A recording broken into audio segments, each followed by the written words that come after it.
ngasi ayu haijang khul manakta chingnaningai oiba mawongda asiba hakchang ama taduna leiramle laikhidraba mioi adudi thangjam Deepak chahi kungamari apokpa laikhidraba TS Bisarup More Khunou Leikai Ward number 9 dagini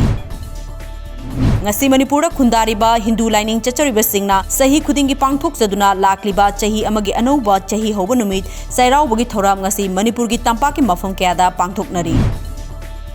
Coordinating Committee All Manipur Youth and Student Welfare Association Amadi LKSU Club Loitang Khunongna Senapati District ki Gampazol Subdivision gi manung chana leiba Khonsa Khulda chana thaknanaba polam sing khusinakre Konthaujam Assembly Constituency ki MLA Dr. Shapam Ranjan gi miteng makhada Konthaujam Assembly Constituency gi miyamda chana thaknanaba pochai kaya ngasisu makhatana yenthokli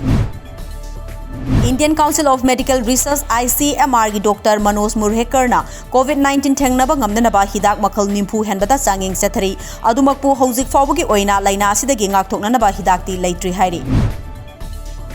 Andro Assembly Constituency ki manung chanba Tulihal Idga Youth Development Organization amadi Yairipok Tulihan Club asina konba area da leiba sotharaba imung singda nomagi tangai fadana changdraba yadraba polam sing TIYDO COVID-19 Relief Fund 2020 na yenthoktu na mateng pangkhre